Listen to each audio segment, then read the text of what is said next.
Don't you think that was amazing? That was the sound of a group of natterjack toads, all males of course, with their mating calls in pitch blackness. And they are protected by law because they are endangered. It's illegal to capture, kill, disturb or injure these animals, or to destroy or damage their breeding sites or resting places. Okay, so you've got the picture about the natterjack toad, although it was pitch black so you won't be able to see it. But the natterjack toad is just the tip of the iceberg. There are thousands of species in trouble in the United Kingdom, and the wart butterfly here is just one of them.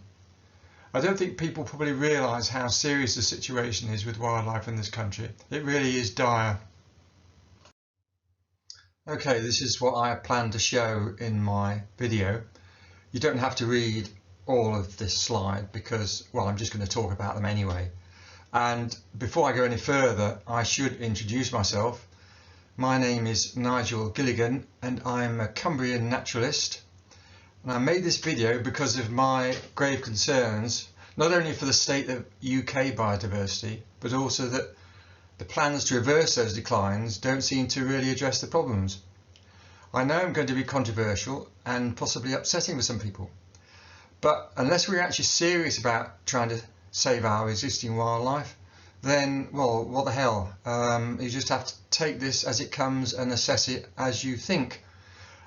As far as apologies in advance, I'm not deliberately making criticism at farmers. They're doing a job which is governed partly at least by the grants they get from the government, and also Natural England, they are not responsible for the policies that are set on high either at the top of Natural England or by the government, and the same applies to the Environment Agency.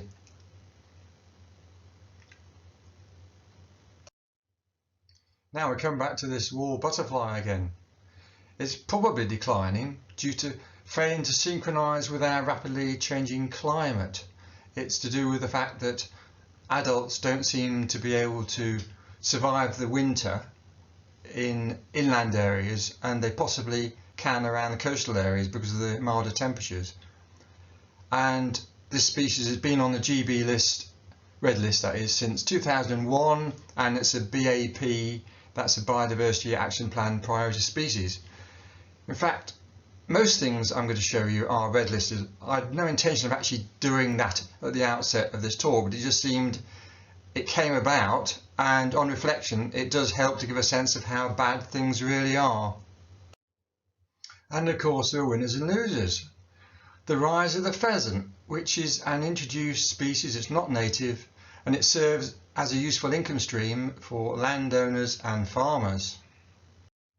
And here is a graph showing how it's increased in numbers in northwest England since 1994, a pretty dramatic rise. Then contrast the rise of the pheasant with the demise of the twight. This is a very sad tale, and you can see from the text there that it's on the verge of extinction as a breeding bird in England. And you will see also that one of the requirements it needs for habitat is tall heather to breed in, and there's obviously a conflict there with the areas where it has been breeding, where there are uplands that are managed for game birds, and the idea is that they actually require quite short heather, so they tend to burn it off, and the consequence is absolutely no good for twight who have suffered. But then there's not an income stream with twight, is there? This is yet another farmland bird in real trouble. It's still a widespread species, but its numbers are falling year on year, and it's red listed, of course, goes without saying. And I also know for a fact, because I've seen it, that it has to compete with pheasants in some areas where pheasants are plentiful, and it loses out, doesn't it? It's only a small bird, and pheasants will drive away the competition. This is another rather complicated slide, a lot to take in, I'm afraid. But the essential fact is that 41% of all UK species, that's something like 28,000 out of 70,000 have declined since the 1970s. And here are a few key numbers. All of them are pretty dire figures and include many well-known species, much loved species like thrush and hedgehog and so on. Now, it does say 41% have declined. There'll be a smaller percentage that's increased, and some have stayed the same. And of course, some of those declines have declined significantly and are on the red list, and some are facing extinction in the next decade or two. A point made at the bottom is that many people seem to think that our environment, which is shaped by agriculture, is a natural landscape, when nothing could be further from the truth. They are typically biodiversity deserts. Just briefly focusing on the hedgehog, here's a little short clip of a hedgehog heading towards some food, some hedgehog food that's been laid out for it, and you can see its excitement as it approaches the bowl. Now, there are several reasons for the hedgehog's decline, and one is thought to be that badgers, they're increasing because they're strongly protected, are in fact killing hedgehogs. They are obviously competition, and it's not something that a badger would tolerate normally. So unfortunately, it shows that as things get out of balance, it doesn't necessarily benefit all creatures. It just sort of damages one and enhances the opportunities for another one. Yeah, so this is actually the famous hay wain picture by John Constable, finished in 1821. So that was Georgian times. And if you look at the original painting, or at least on a computer screen, and you magnify it, you can see there's a lot of detail there of smaller wildlife. So it isn't just a pastoral scene. You've got all sorts of things like butterflies and maybe even dragonflies and even smaller insects all flying around. As you'd expect, of course, then our biodiversity was very rich. And that will carry on into Victorian times. We know that some Victorian naturalists, they did say how rich some places were actually buzzing with wildlife. So leaping forward beyond Victorian times, here's a bit of definite evidence that the sand lizard was declining sharply.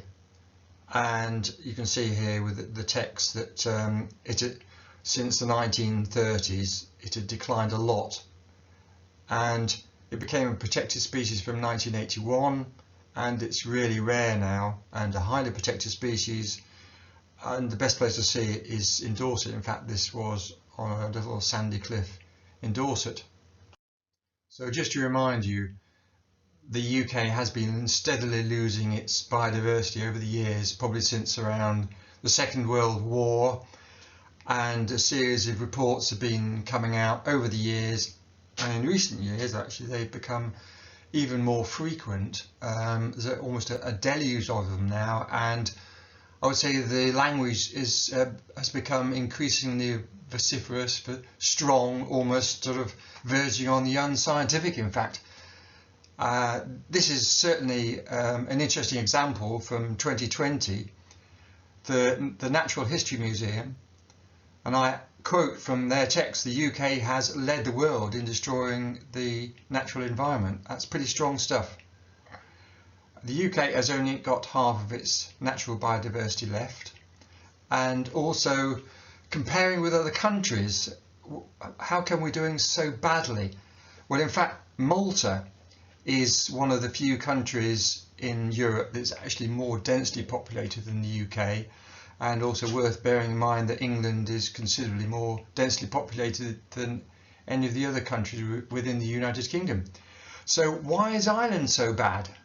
And the reason is that they do seem to have lots of legislation and plans to halt biodiversity, but they haven't implemented them. So that appears to be the reason.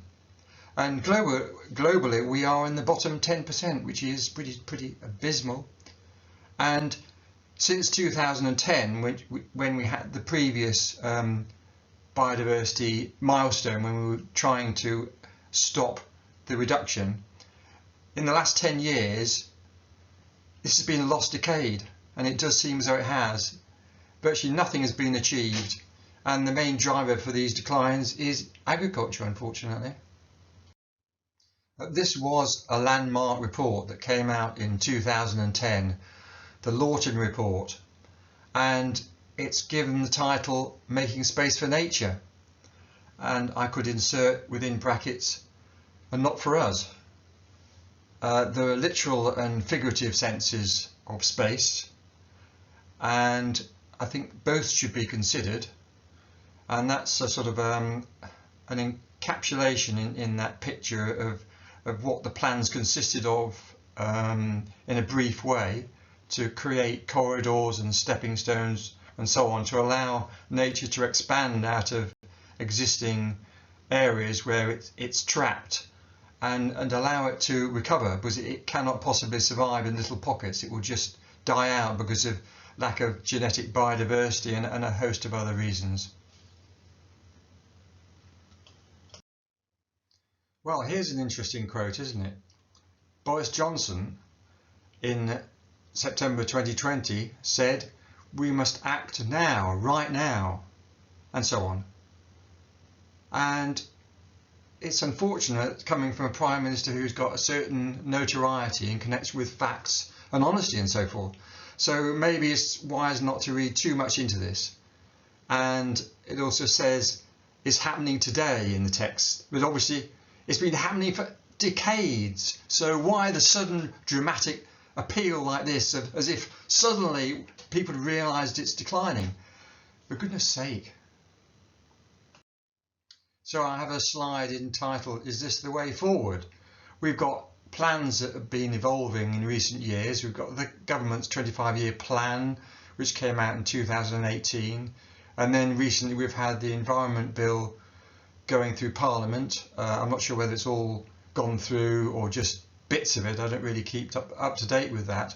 But I do know that there's a plan for Nature Recovery Network, NRN, and there's also a government commitment, which is actually part of a global commitment, to protect land across the globe, 30% of land protected by 2030. So we've signed up to that. And locally we also have the local nature recovery strategy. All responsible authorities will produce one, and Cumbria was involved in the pilot scheme and submitted its version to DEFRA a little while ago. And that was one of 5 pilot schemes. But sadly, the UK has, in the last 10 years, failed to reach 17 of its 20 UN biodiversity targets. And an RSBB analysis has suggested that in fact it's worse, in that of the 6 of the 20 targets, the UK has actually gone backwards. This isn't promising in a good way.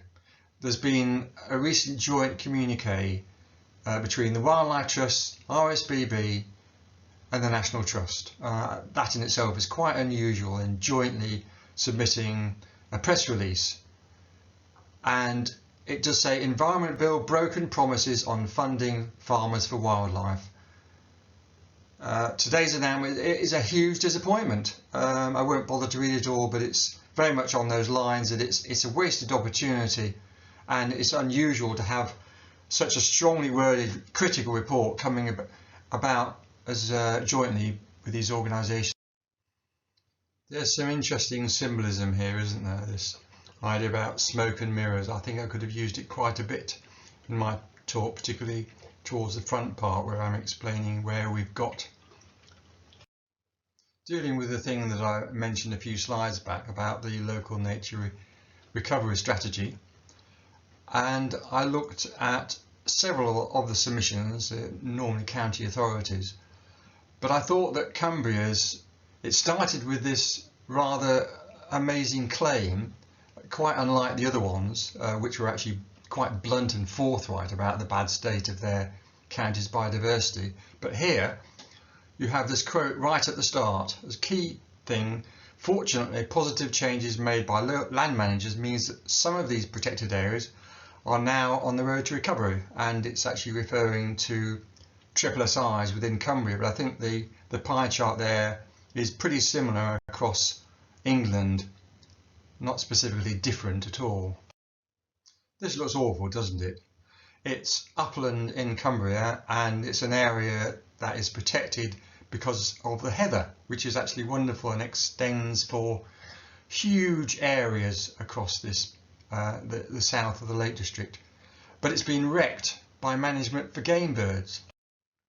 With this particular area, I just so happened to have taken photos over several years, panoramic views, and so I was able to compare two images of more or less the same scene looking south from the top on this heather moorland, and comparing 2011 August and late July in 2015. Now, between those two dates there was an assessment of the heather, and it was regarded as unfavourable recovering, yet to my mind it's very clear that there's been a significant deterioration between those two dates. So how on earth did that come about? Did somebody do a bad desk job, or maybe not at all? Who knows, but it's just indicative of the problems there are. Here's another strange assessment. It was actually done for this site in 2009 and was considered to be unfavourable recovering, but you can see in 2014 and then 2021 it's certainly deteriorating, and it probably deteriorated between 2009 and 2014, and it's becoming increasingly covered in scrub. And originally it was fairly bare. It was a very unusual habitat. It was very suitable for natterjack toads and quite a lot of wildflowers, and since then it's just carried on going downhill. So remember the quote from a few slides back, and you begin to wonder, what can you trust? I think I can fairly conclude that you cannot trust Natural England statistics for several reasons. One of them is the condition of these special sites of scientific interest were never a good judge of biodiversity. They're simply on the state of the habitat, and many of them are years out of date, and so you end up with something that just has no sound foundation. It's just rubbish, I'm afraid. It's a bit of a complicated slide, but basically it's about the same old spin. Over the years there have been reports from Natural England always citing how well they're doing as far as the condition of sites. I mean, typically 96%, 95% or what have you are now in favourable or recovering condition. You think, oh, that's absolutely wonderful, but you look at the data and you realise this is utter twaddle. This is a really distorted assessment of what's actually happening, and you can see the divergence, or certainly precious little convergence in recent years between what's actually considered favourable, and obviously I'm going to somewhat query that anyway. I mean, I wonder whether it's right, and then these that are supposedly unfavourable recovering, and they make up in most cases the majority. So not only have I shown that unfavourable recovering is questionable, but that lumping the two together and saying, oh yes, well it's fine, it's such an annoying distortion of the truth. So following on from the previous slide and the distortions in that, you might wonder whether things can get any worse. I'm afraid the answer is yes. This really takes the biscuit, and it's about how much land is protected already for nature in this country.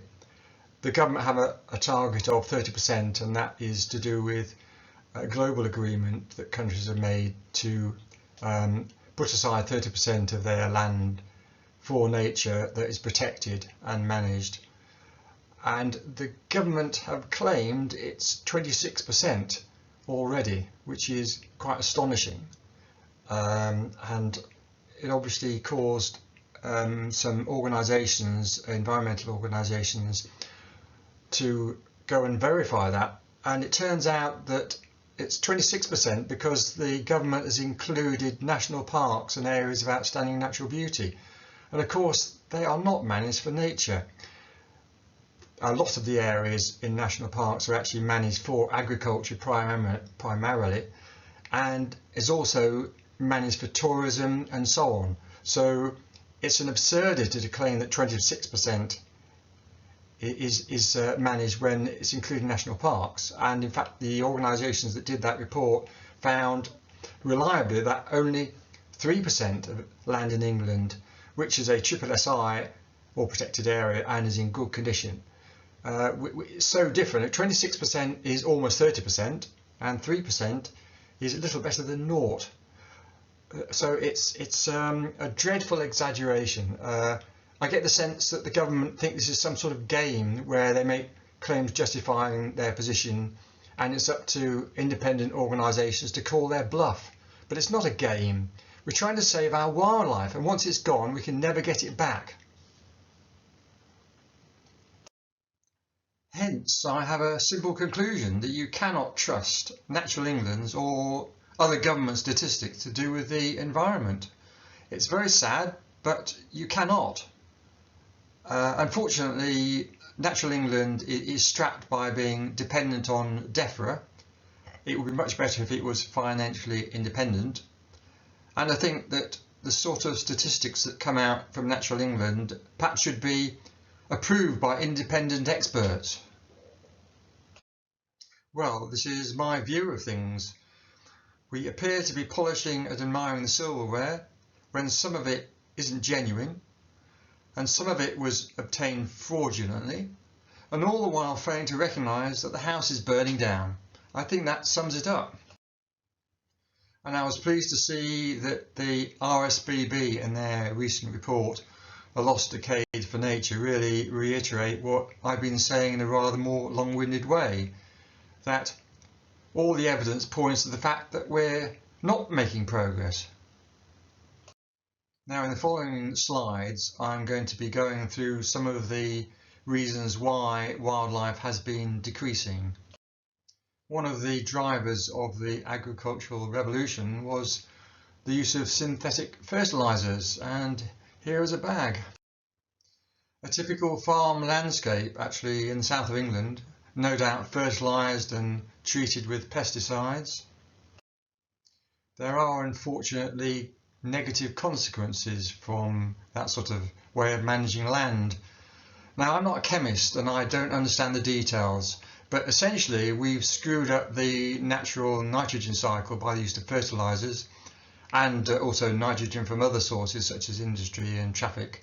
But the awful consequences are quite widespread. We get algal blooms in various inland waters and eutrophication of water, both coastal and inland. And this example shows what happens adjacent to agricultural land, where some of the nitrogen will seep through. Certainly that is a problem seeping into rivers, but in this case you get rampant growth of vegetation that's tolerant to the excess nitrogen. Here you've got brambles and nettles and various other things, and it just swamps other things. This slide shows you how we are disrupting the natural atmospheric nitrogen cycle. The statistics there are quite negative, aren't they? 60% of UK's protected conservation sites. In fact, nearly all of our protected wildlife sites have reactive nitrogen at a level which exceeds the recommended values anyway. Here we have another slide showing this spin that seems to repeatedly appear in reports of this sort of theme, where we have already made progress, etc., when it's not really justified.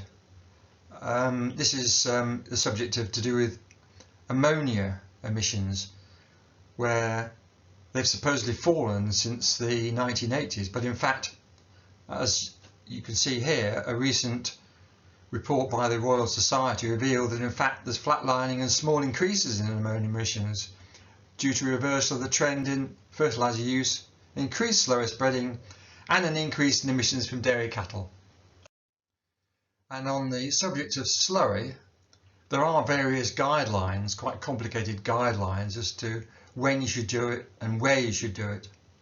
And my experience is that these guidelines are often ignored. So it is a toxic and damaging product, and it is a waste problem for farmers with no satisfactory solution. But in this instance, I'm pretty sure in this picture it was actually done when rain was forecast, and that isn't a good idea. It tends to get washed off, and also put on slopes that are too steep, so it tends to run off into river courses anyway.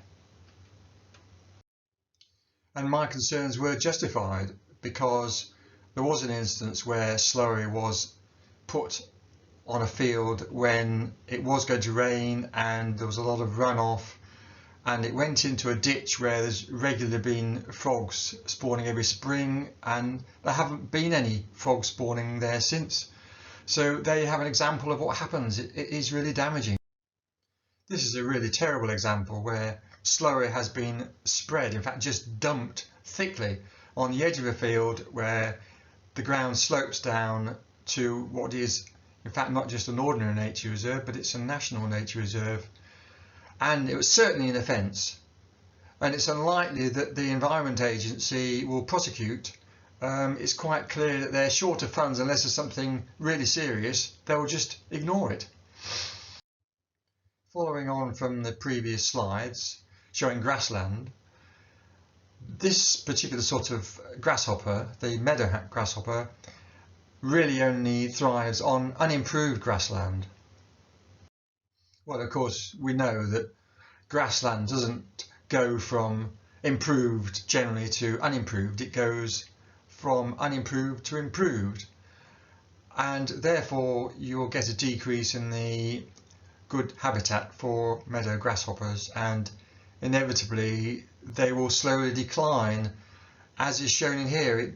Perhaps it's probably difficult to tease the details out really without careful study, but it can be shown with the histograms on the right, that you can see, curiously you might think, the increasing length of the bars, but in fact what's been happening over the decades is that more people have taken up recording. People have got cameras or just generally more interested in recording the fate of nature, and in recent years you've got citizen science has really taken off.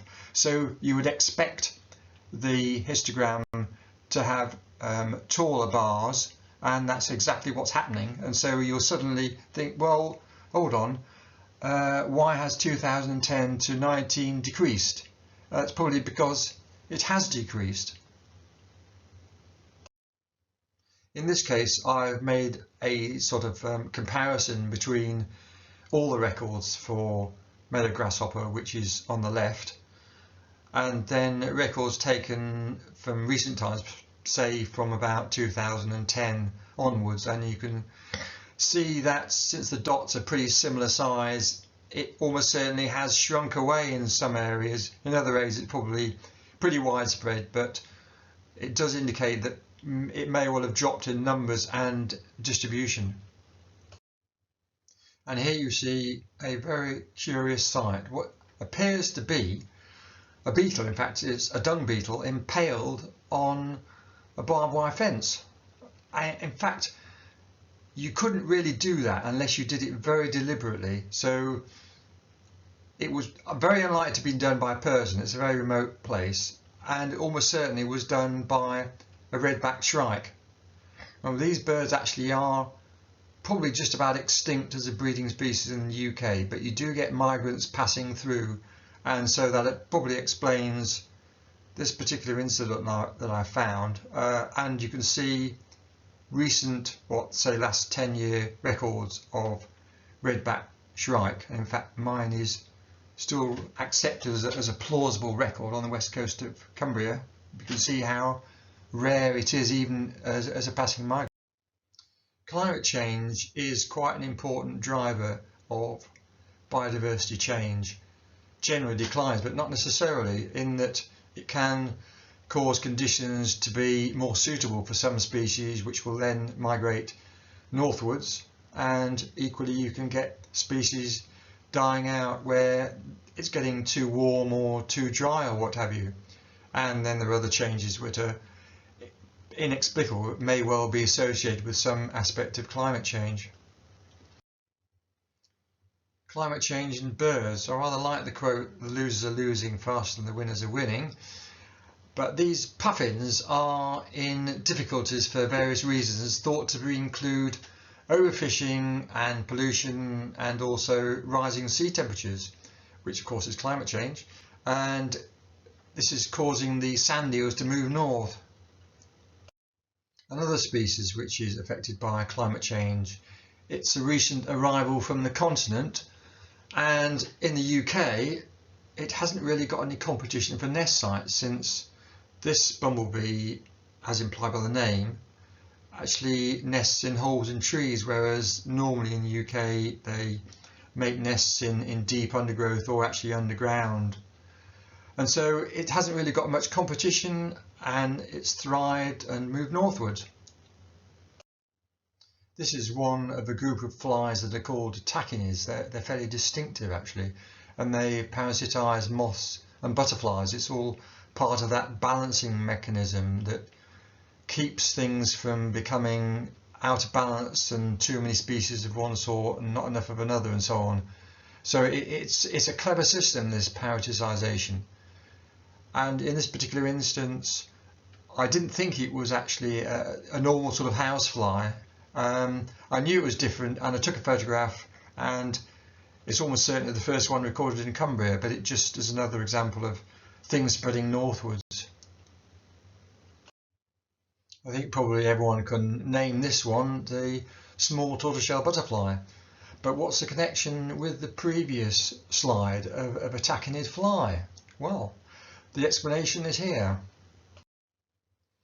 As you can see, in 2008 there was a study done with the support of butterfly conservation as to why the small tortoiseshell butterfly seemed to be declining. I think it was particularly noteworthy in parts of the south of England, and people were blaming this fly, Sturmia bella, and the study attempted to resolve the issue, but in fact the conclusion was that this tachinid fly was not really the cause of the small tortoiseshell's decline, because there was only a weak and mainly correlational match, and so it was maybe partly that, but probably other things.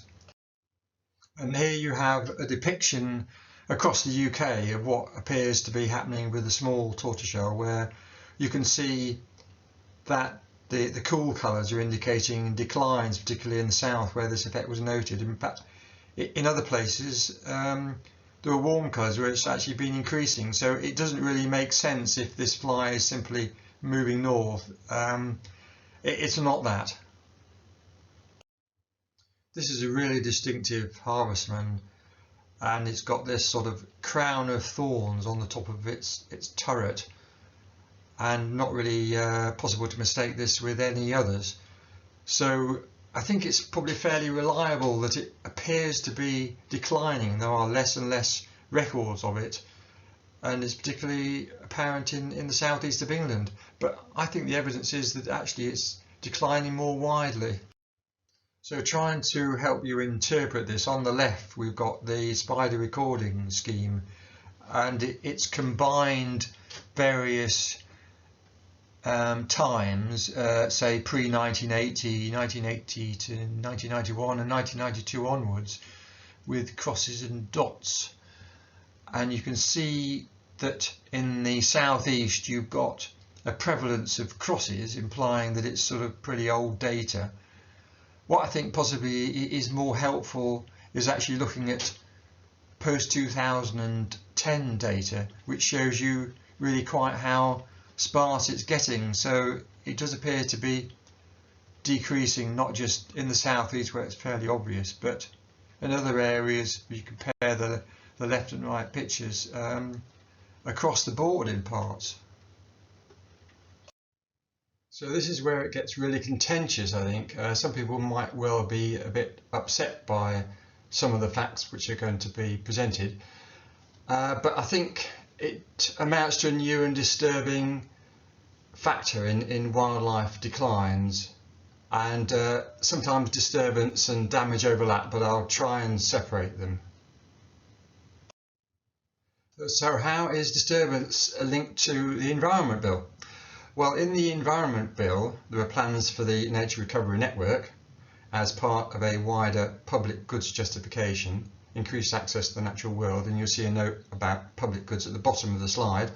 So the NRN will enhance designated sites and so on, much in lines with the Lawton report, which came out in 2010, but also to enable us to enjoy and connect with nature where we live, work and play, benefiting our health and well-being. So we're being given increased access, which includes these nature recovery networks.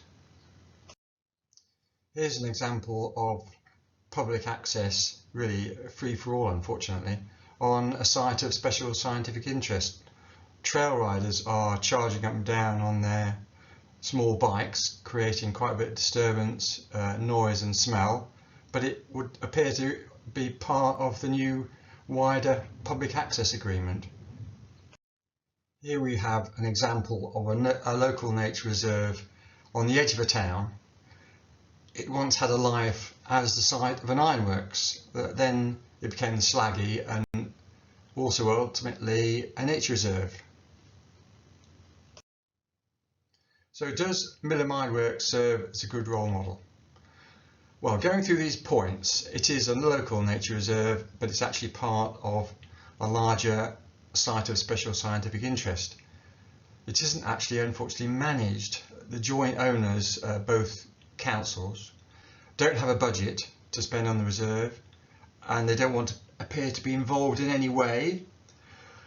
As a consequence, from what was once a relatively bare site, you're getting natural vegetation progressively developing where it allows, and also much used by dog walkers. As a consequence, you've got enrichment of the soil and lots of scrubbers grown up, brambles and also rank grasses, and as a consequence you've got the rare flowers that have been there have been tending to be swamped by the things that are more tolerant of soil enrichment. And this obviously has a widespread effect because you'll get a decrease in pollinators, and then that affects the whole biodiversity of the site. On the other hand, some people have actually been planting garden flowers, which isn't actually allowed on a SSSI, it's actually illegal. Honeybees, you might think that was okay, that's fine, that's nature, but actually it's just another form of farming. They take away the food supply as they go out and find flowers. They take the food supply away from the local bumblebees, solitary bees and other pollinators, and it's been proved by several studies that this actually damages the pollinators' biodiversity.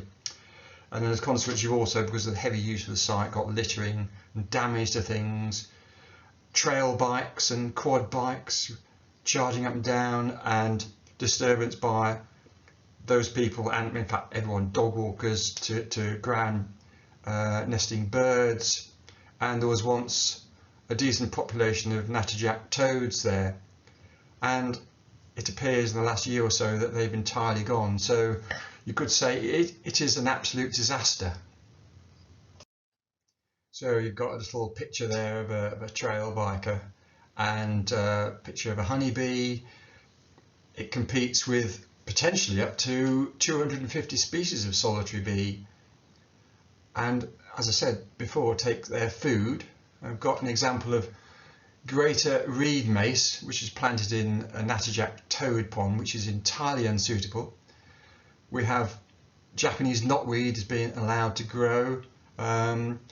We've got lizards, which may well be decreasing. It's very difficult to say because they're rarely seen, unfortunately. But you do have a few positives. There are bee orchids still present on the site, thank goodness. don't get the impression that the previous example was just a local issue. It has become recently, in the last few years, an absolute national issue for nature reserves and all sorts of other places where wildlife is present. There are a large range of issues here, but it's no doubt that this has to be dealt with, I'm afraid. This is an example of a nature reserve by the Thames, and there were clearly too many visitors, all sorts of unfortunate behaviour taking place, and it just can't be ignored anymore. Nor is this simply confined to nature reserves and other inland locations. It's also disturbing that it's happening around our coasts. That picture on the right there, acknowledgement to the Cornwall Seal Group, is where, in fact, off picture was a dog which was loose and causing disturbance to the seals, which are tombstoning down over the rocks and almost certainly will get injured, and some of them as a consequence will die. I'm now going to briefly talk about damage and try and give an indication of the scale of this. This is just a small selection of serious issues from nature reserves across the country, which was reported in 2020 by the Wildlife Trust's umbrella group. There are actually many pages of really bad news. It went on, really quite incredible and absolutely diabolical. The damage which has been done by people visiting and utterly inappropriate behaviour, obviously dogs as part of the issue. And also part of the problem, actually, the increasing incidence of wildfires as we get drier springs and the conditions are right, then you'll get wildfires on heathlands and other dry areas, and it's definitely a growing problem, and with more visitors it's only likely to happen even more often. Looking at an individual species, the adder, which is often found on heathland, it's a strongly protected species, but as you see it's drastically declined in Britain, and one of the reasons is disturbance. Actually, they're also attacked by pheasants, and of course there's money in pheasants but not in adders. So here's my attempt at illustrating the decline of the adder. On the left hand side you've got a picture of with the blobs of where adders have been reported over the many years, and then just the last roughly 10 years on the right. So you can see that in many areas it's become hardly present at all, and I think in the last few years several counties have reported that adders are extinct as far as they know in their own county. Looking at a related reptile, not actually a snake at all, nor is it a worm, but it's a legless lizard. These are somewhat declining, and I found this unfortunate specimen on a very quiet road where you only just get a handful of cars a day pass, so it was very unfortunate. But another example actually I have of a few years ago was when I was with a group of naturalists visiting a nature reserve in Cumbria, and someone accidentally didn't see a slow worm, trod on it, and it was killed. So there is a tricky balance here, and where lizards or what have you, slow worms, are known to be present, there is a risk that they will be killed accidentally. It is a protected species on the UK Biodiversity Action Plan list, but it needs real protection. So I'm directly facing the most contentious issue, I think, of my presentation.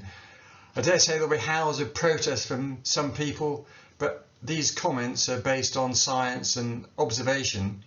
And if we are prepared to put the interests of dogs and their owners above that of our shrinking wildlife, then I'm afraid I totally despair. The issue of dog walkers and their dogs, and whether they disturb or have any damaging effect on wildlife, has been around for many years.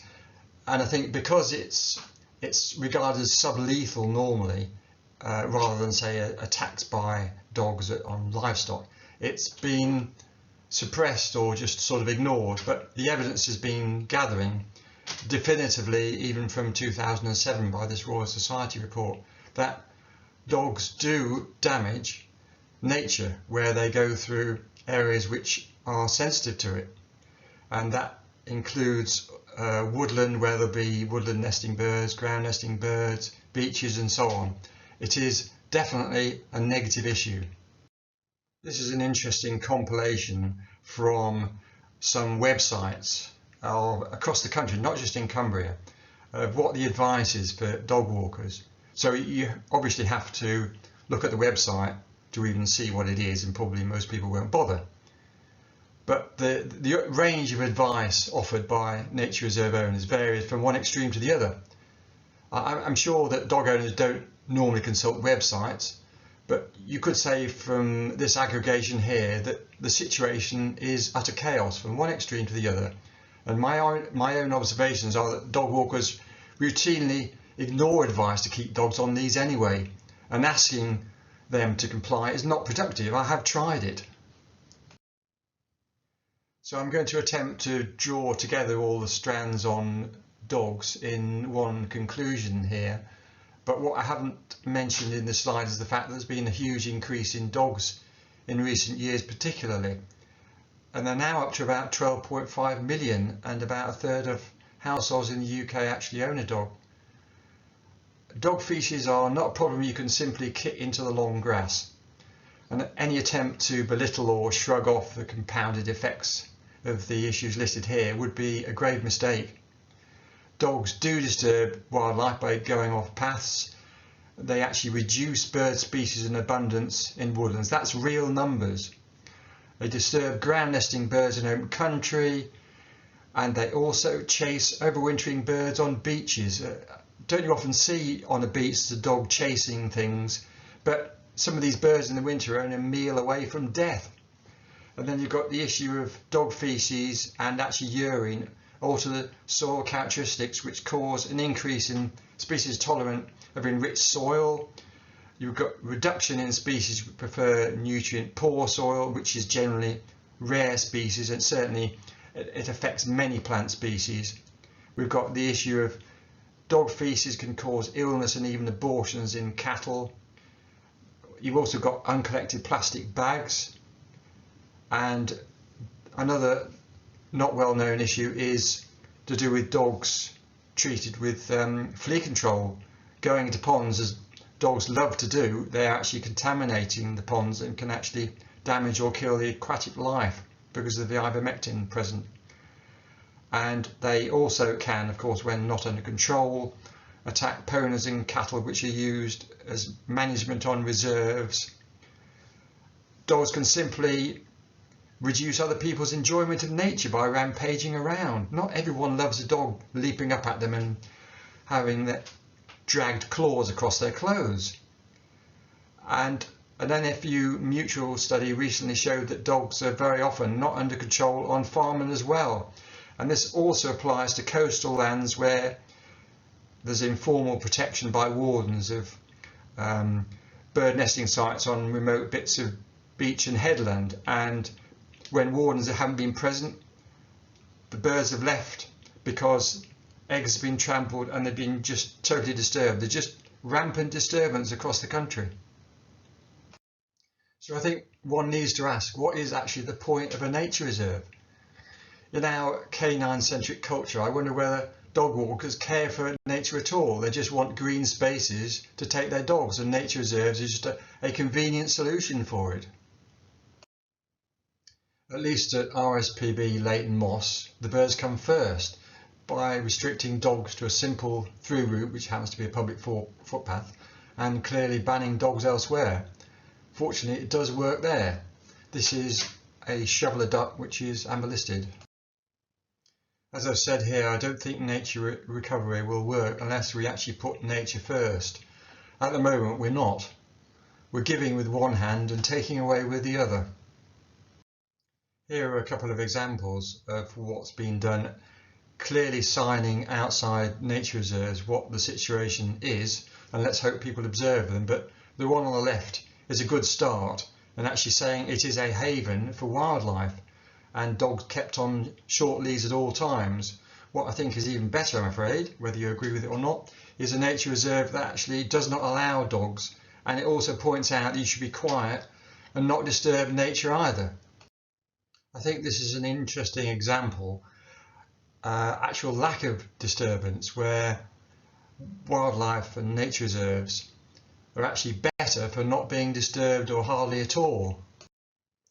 In this example, Amberley Wild Brooks, which is on the Arun estuary in West Sussex, it's quite a large reserve, and it's got one single confined route through the reserve, and it's often swampy and difficult going, but then why should we actually make going easy just for our convenience?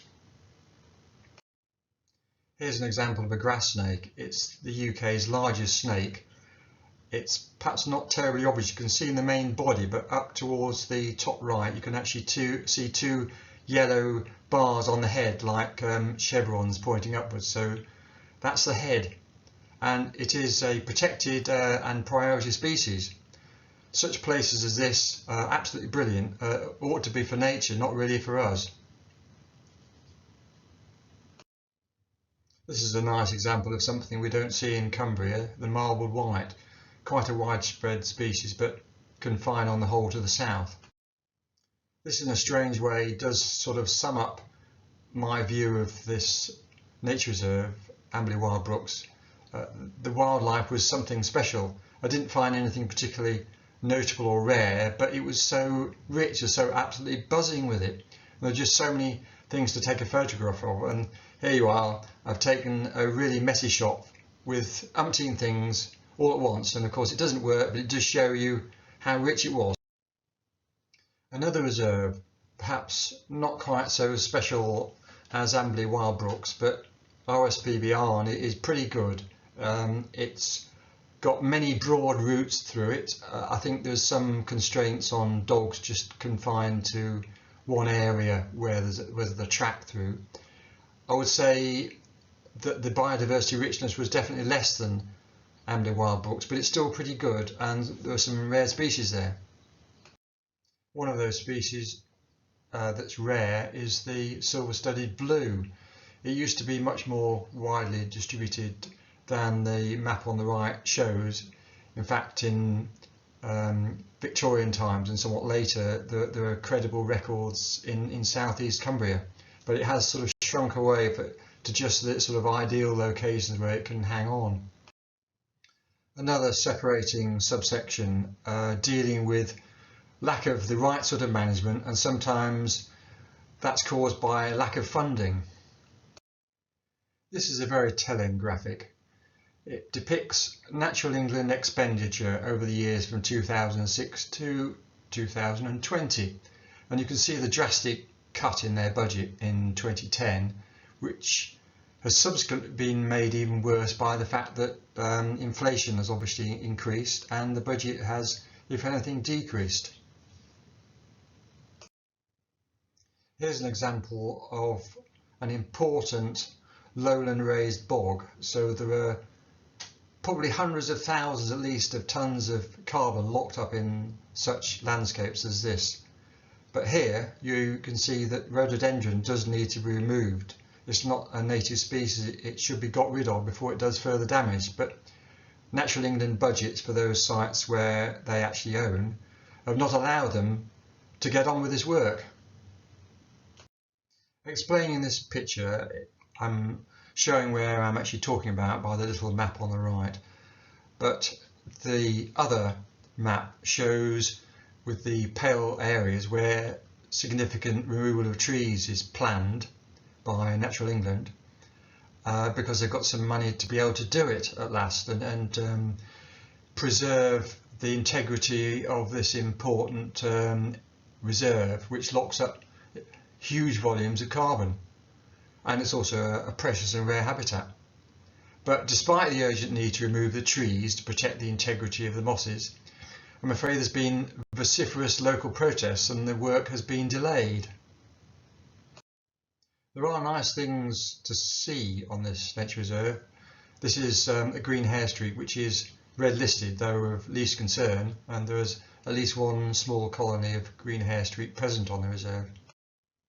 So this is the black darter. It's actually a female.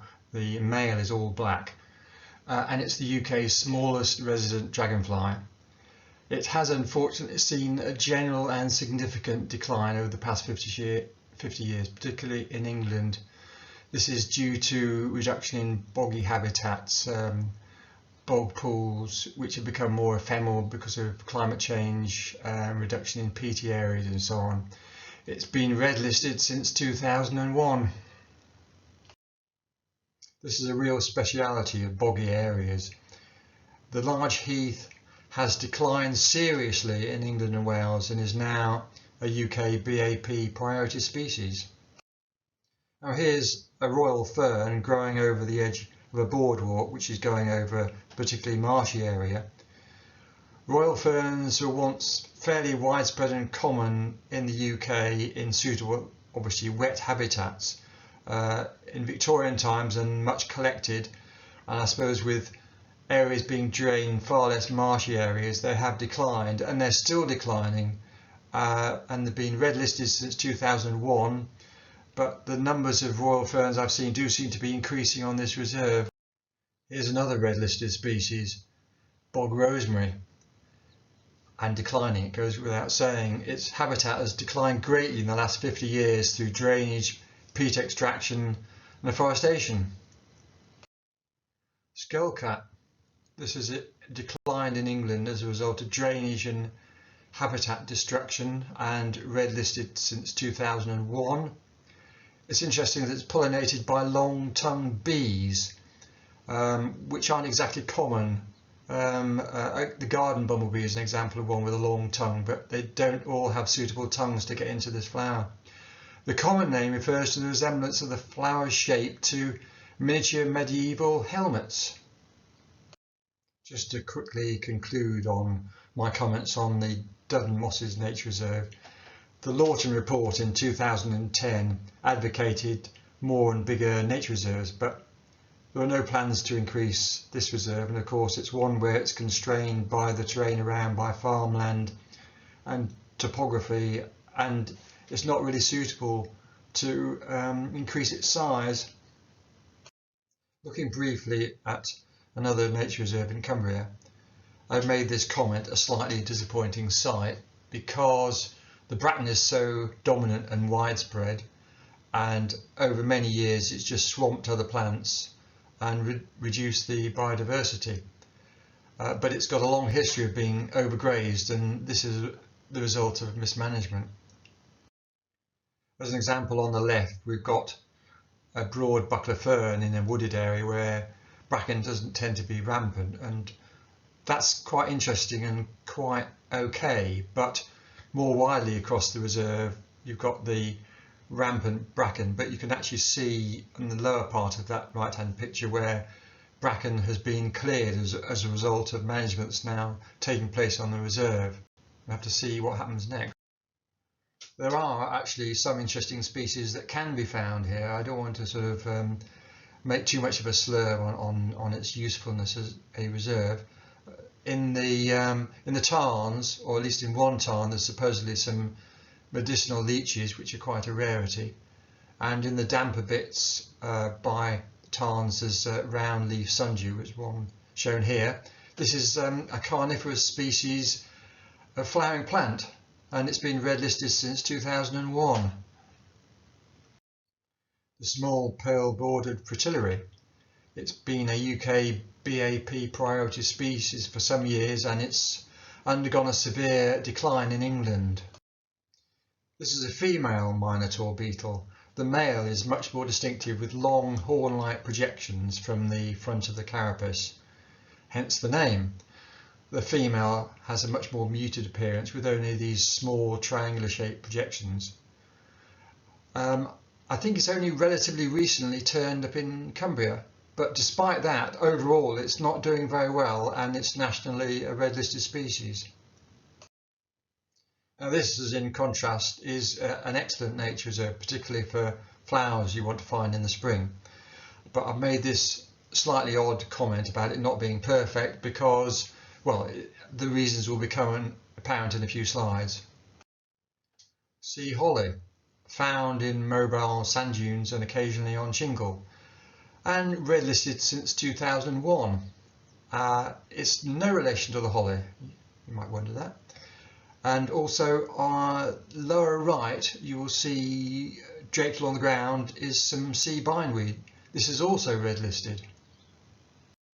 Kidney vetch. This is also, would you believe, red listed since 2001. Sea campion. Well, would you believe, red listed since 2001. The natterjack toad. Okay, it's the second time, but no excuses. As I said at the outset, this has a status of endangered. When we visited in the daytime, that's just after the incident where I recorded them at night, there are lots of natterjacks still around near the main path through the reserve. We happened to chat to a dog walker, and his rampaging dog, I would say just by chance, avoided treading on a mating pair. Considering their UK status of endangered, there's a quite inappropriate and blasé attitude towards them locally, which is a pity. This is a sort of species of wildlife that I think many people just don't see. It's quite small and you really have to have a very sharp eye to see them. Would you believe, red listed?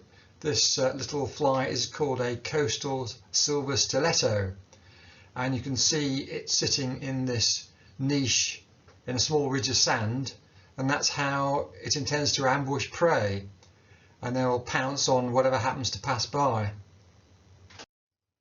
This is yet another red listed species post 2001. One has to wonder why it's declining. Is it because of a lack of organic debris maybe? Because it feeds on organic debris on the surface. As you see, it's very tiny, only about 4 millimeters long. It's worth pointing out at this stage that beetles as a group have been found to suffer from heat waves and droughts, with a dramatic reduction in male fertility when those events occur. So this is something that might be being impacted by climate change, but there again, they tend to be coastal, so that's less likely. So I don't think it's really known why this is declining, but you can see from the two maps there, there's the original distribution on the left, and then you can see on the right that it's last sort of say 10 years or so, that most of the records on the east coast have disappeared. There are just 4 in the East Anglian area, and elsewhere there has been some disappearance. So I do speculate, perhaps without a great deal of basis, whether the decline in the rabbit population in areas of sand dunes might be a factor. Of course I could be wrong, but I'm just speculating, and I don't think many people realise how much the wild rabbit population is declining. For those not familiar with this area, Walney Island is a long and thin strip of sand and shingle. It's about 11 miles by 1 mile, and it's on the north side of Morecambe Bay and separated from Barrow by Walney Channel. It's known that foxes arrived on the island in the 1990s. They weren't there before, and badgers more recently. Fences now keep them out of the South Walney Nature Reserve, otherwise they were predating on the large gull colonies. In fact, the gull colonies have reduced very significantly in recent decade. In addition, dogs are actually banned from the reserve, though that does actually still require vigilance from staff. If they get in, they're going to do a lot of damage.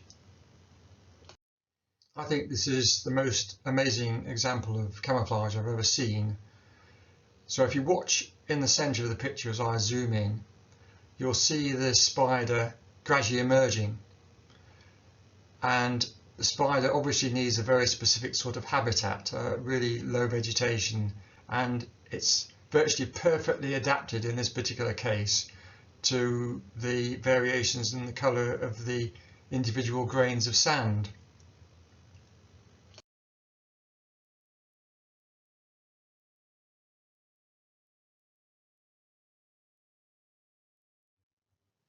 This is the classic view of this rather windswept nature reserve.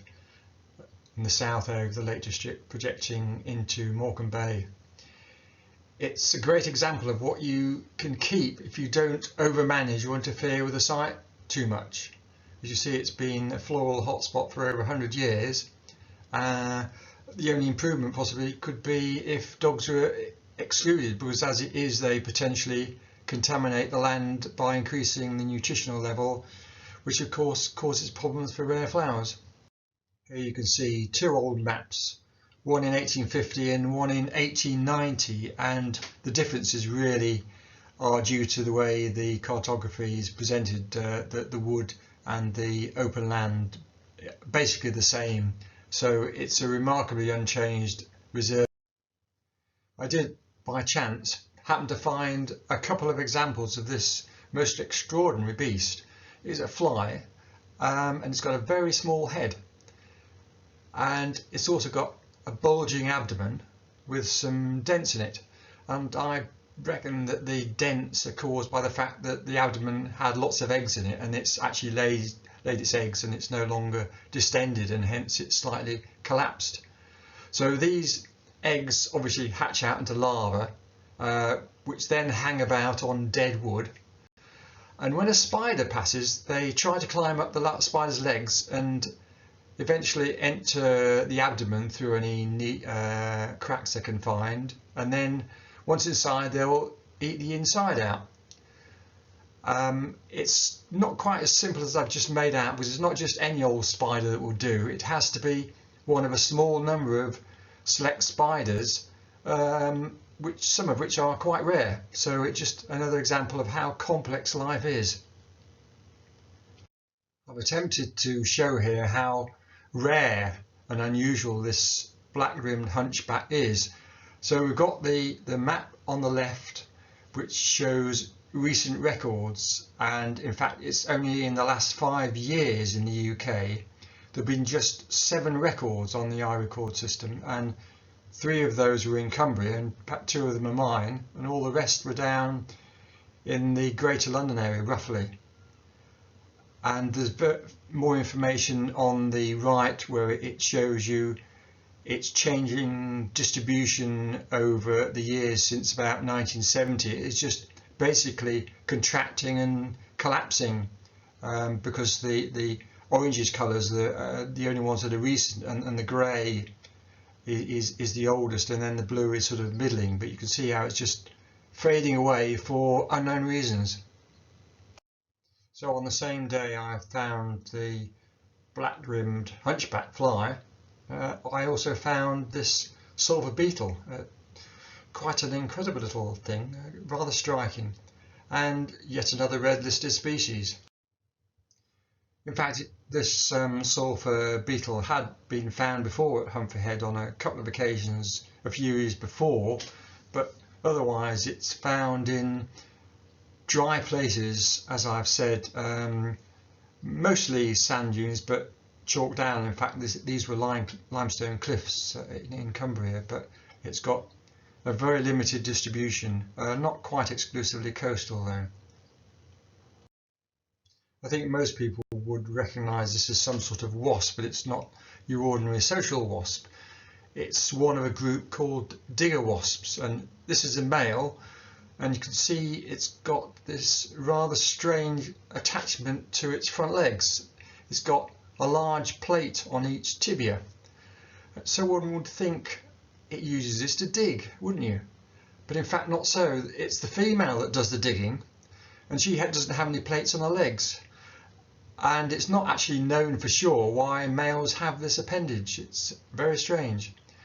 This species is not regarded as threatened, but it is quite local in its UK distribution. And on the visit that I saw the previous things, I also saw 3 grayling butterflies, and they've been red listed since 2001 and a UK BAP priority species, and they do appear to be declining in many areas, especially inland. I'm now going to show a few examples, most of which are unusual species but not from nature reserves. There are plenty of these small pockets of land that have missed out on agricultural improvements or forestry or golf courses or whatever. They're often gems of wildlife, but I suspect their numbers are shrinking. This is a real surprise that I found, this thing called a sheep botfly or sheep nostril fly. Very strange looking little beast. It's got no obvious mouth parts and its antennae are tiny, recessed in the front of its head. It's got eyes that look like ears, and the surface of its carapace is rather like soundproofing materials. I should also add that in fact this fly is rarely seen. I think very few people in this country have actually seen a live example as opposed to a dead one. And you can see that it's actually near threatened, although one could argue that perhaps it wouldn't be a great tragedy if it did disappear. So you see, this is called a daddy long-legged spider, and it's not native to the UK.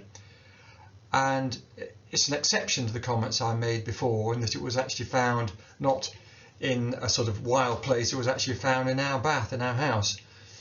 And it spread even as far as northern Scotland, but its distribution is strangely patchy, which I think is not very explicable. It lives almost exclusively in houses, so one wonders how it's spread around so successfully. Maybe it gets carried around in plant pots or other random items that we carry about as part of our daily lives. But it just shows how easily a relatively large creature can get distributed across the United Kingdom. The cinnamon bug, it has spread quite widely in recent years. It didn't used to be in Cumbria. It was thought from its distribution that it preferred coastal habitats. It overwinters as an adult, and I wonder whether its explosive expansion is as a result of milder winters inland with climate change, of course, so it can survive much better when it couldn't have done a few decades ago. So strangely, it is red listed, least concern, from 2001, but probably the information for this red listing came from some years before that. But in fact, the dramatic expansion I shall show in the next slide.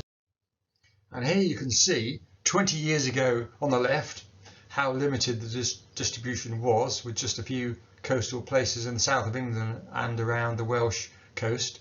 And now it's just all over England. Another wildlife gem. It's not a nature reserve, but it's fantastic. And I put it down to the fact that it's so long since it was used as a quarry, and nature has been able to hang on there when many other places have just lost it. I'm just briefly going to go through a few examples of the relatively rare things that are found in here, not actually red listed, but really unusual, starting with this lace hopper bug. It's got some rather amazing, apparently lacy wings. And this shows the distribution of this apparently rare lace hopper. No more than a handful of records each year across the whole of England, neither obviously increasing or decreasing, so it hasn't got any particular status. Another example of something that is quite unusual, but neither obviously increasing or decreasing, so it's not red listed, but it is, I can assure you, really quite unusual. You can see actually the bar chart, the histogram there, where you would expect the bars to be becoming longer as time progresses because more people are recording, but it in fact is not being found more often. Probably it's being found rather less frequently, so I suspect the evidence is that it is becoming more scarce. Here's an example of the sort of hoverfly you wouldn't expect to find this far north. It's mainly found in the south of England, and it's nationally scarce. It's a really excellent bumblebee mimic of the common carder, and usefully it's a good indicator of the quality of a habitat. So it generally only occupies ancient broadleaf woodland, which is what it was actually where I found it. This is perhaps the tip of the iceberg of those insects that we know very little about, and now an awful lot of those. Very few records in this, and we don't know how well they're doing in these rapidly changing times. Here's an old map, and it's deliberately blurred because I don't really want to give away the location of the next wildlife area of interest. It's something worth keeping secret. It's that wall butterfly again. In fact, this is the only example I found in the whole of 2021, and it was in a coastal location, so that does rather fit well with where it's found nowadays. Curiously, this tiny little weevil, only perhaps a bit more than 3 millimeters long, has no conservation status, and yet it appears to be really quite rare in the UK, and perhaps being found even less often now than it used to be. So attempting to explain my previous comments on this little weevil, the all-time historic distribution is on the left, and only records in the last 10 years or so are shown on the right.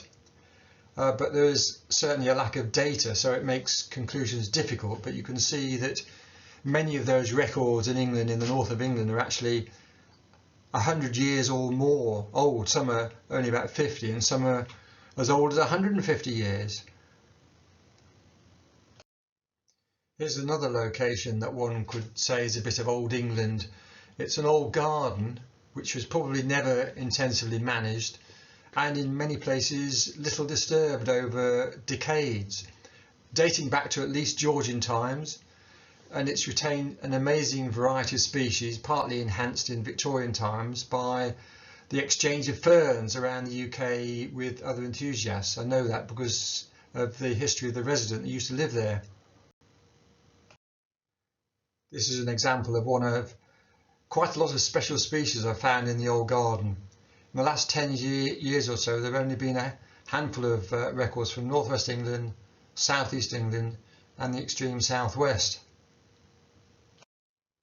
And this is a nationally notable species of cranefly, although it looks rather wasp-like, or rather maybe mimicking an ichneumon wasp. And it's a useful habitat indicator showing the presence of dying and fallen trees. So at last I've got round to dealing with rewilding and the issues involving that. Unusual and special species such as white stork have, I admit, moved into NEP, but a few mobile species doesn't mean that we can recolonise such places with missing invertebrates, which are, remember, the engines of our whole ecosystem. They have to come from somewhere, and they don't appear by magic. So if they are in adjacent farmland, then they're not rare or endangered anyway. So where on earth are they going to come from? What seems to have happened at NEP is that species that typically take advantage of low-level management land, lack of pesticides, have done rather well. Ideally, we want rewilding in areas around wildlife hotspots and hope that the habitats that develop allow scarce species to thrive again. Otherwise, they're just a sort of publicity scheme. I suspect that many parts of England in Georgian times used to look like the photo on the left. And on the right we have the other extreme. We can create landscapes like this, but it's really difficult to recreate old world treasures like the one on the left. So I hope that after having seen all those slides of insects and habitats and so on, that people are happy with this conclusion that less managed and longer established habitats are normally much richer in wildlife. Recently created sites are never going to create lost species, of course, and otherwise the whole thing makes sense as far as disturbance of wildlife and so on. It's all quite logical. I know we can't bring back this sort of countryside as depicted here by the haywain. It's never going to be the normal again, but we can try to create a small but significant wildlife network where possibilities exist. That means finding surviving bits of good wildlife habitat, fostering them, not letting them die, not interfering with them in any negative way, but using them as seeds maybe to allow selected adjacent areas to take up a sort of spreading local rejuvenation. Artificially creating new habitats such as woodland from saplings is going to take decades to produce anyway, and that's just one aspect, of course, of creating new habitats. And so we finally move on subsequently to nature recovery networks. The government, through one of its contractors here on the left, presents a fantasy world where we create corridors for people and wildlife. Notice the order: people and wildlife. And as you can see from what happened in nature reserves in 2020, this is never going to work. To make things worse still, the planned date by the government is 2042, not 2030, and the shortfall in land allocated is huge, 13% of UK land. Basically, it's the pale blue slice in the pie chart you can see on the right, which is what we're a shortfall of. No wonder the wildlife trusts were pretty upset by the government plans when they came out, and this sort of explains their outrage, and that of course includes RSPB and the National Trust. Given the immense variety of our wildlife and its habitat needs, please note that some species actually have different requirements with their habitats at adult and pre-adult stages. The idea of creating one-size-fits-all habitat networks is pie in the sky. Realistically, all you can do is try to link similar habitats, but whatever the situation, factoring in unrestricted access to people and dogs might be politically popular but disastrous for our remaining wildlife. Just consider the mix of habitats that you would ideally have along, say, a watercourse and areas of woodland or what have you.